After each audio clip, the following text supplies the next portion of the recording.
Now in this demonstration I'm going to show you how we can produce really attractive cat's fur, and you'll notice that I'm using white pencil and working in the direction that we see the hair lying in. Now I'm going to go deliberately doing this across the animal so that you can see how I'm switching the pencil as I go through each section until we get, in this case, right down to here. And I'm going to come down below the eye here. Now let's do this one sweep again, right across. It goes this way, then it goes straight up, and then we twist as we get to the next section and come out like that. Now each time I move the pencil slightly differently. As you can see, I'm twisting. If you look at the numbers here, you'll see how that's actually working. And the reason I do that is to retain the point, because you see I've got just a sharper point as when I started.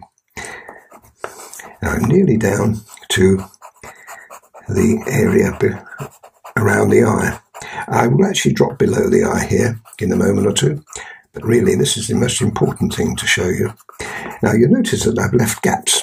Well, there's a good reason for that. There you go, right down.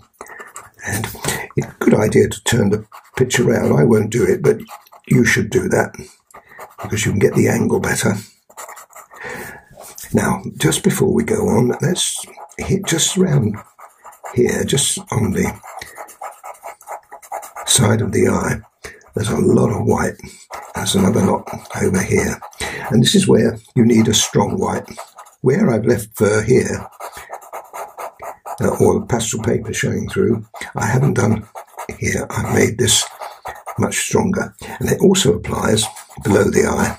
Now, I won't be doing the eye on this demonstration, but I will be doing it on another one, so you'll be able to see that as well.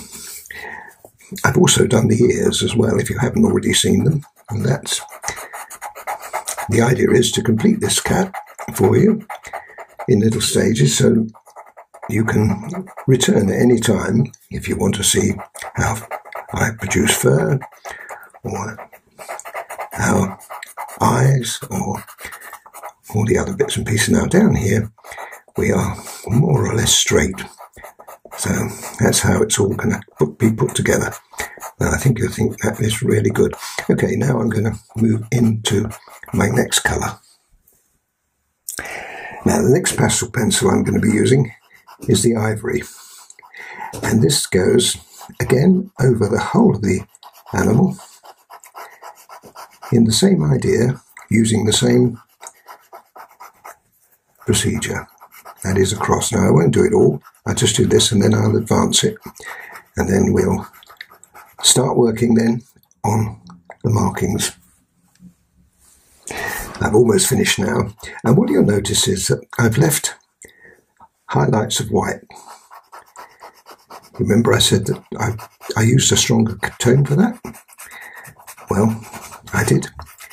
So these areas here are left light, but everything else worked in. Now that already looks great, doesn't it? The fact that I've used the direction of fur here has given you that lovely, almost realistic effect. And now we need to darken it. I'm going to use one of our favourite colours, which is 182 in the Faber range, which is a brown ochre. And what I'm going to do now is I'm going to go over these markings. Again, I'll do half of them, and then you can see how it's all going to work out.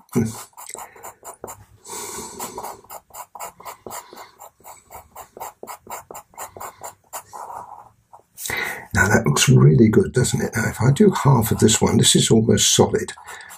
Not quite, but you can leave little gaps in between. You don't have to make it solid. And you notice that I'm not pressing hard again. You don't have to press hard with the pastel pencils. There you go. Now look at that. Isn't that looking good already? There's one other one which creeps in just around the ear, like that. Now that looks great.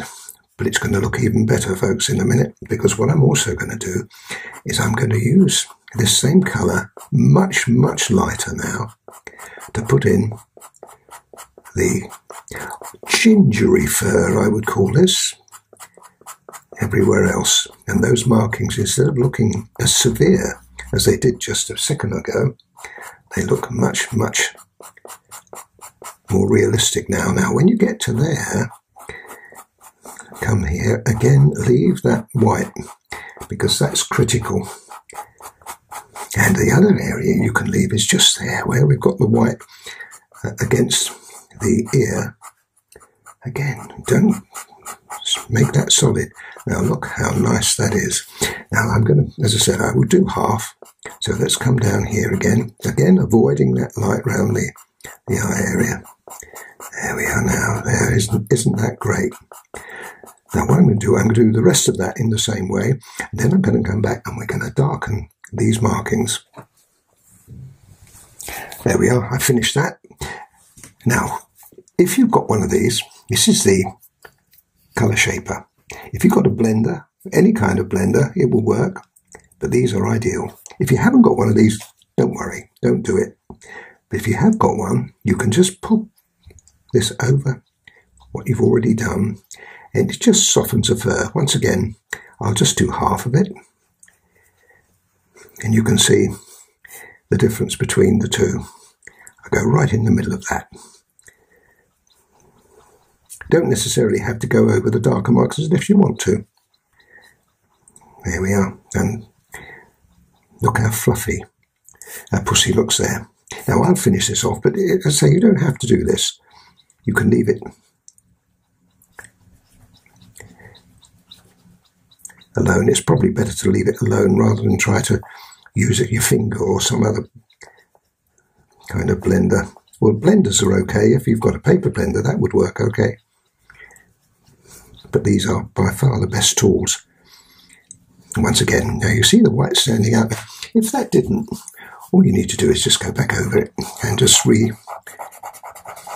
apply the lighter colours.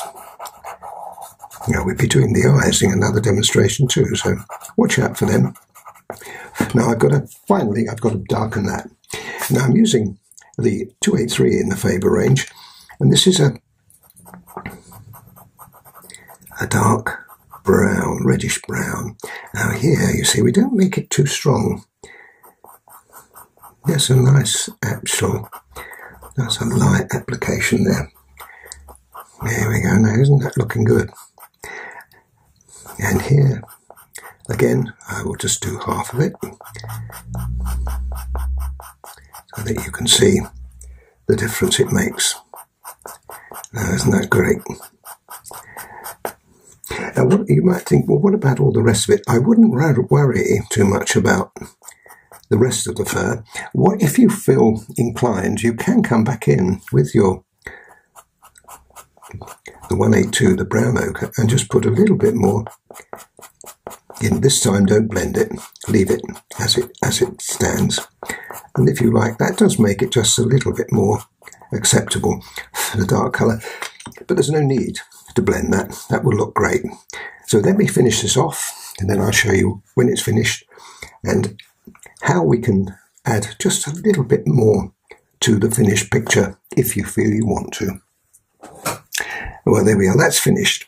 Now, what I was saying, you can, if you sharpen your white up, you can just put just a few white hairs as well, intermingling with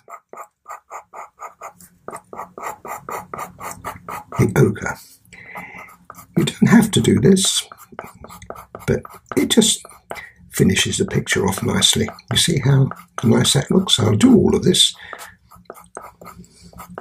I think we might do just a little bit more depth in here. You can always add just a little bit more if you feel it's need to. I think that looks better. It's a little bit unbalanced at first, so get rid of that.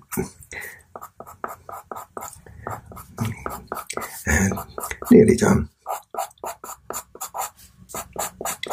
There we are. Now that is stunning. the end of this demonstration. I hope you've enjoyed it. I look forward to seeing you on another very soon. Bye for now.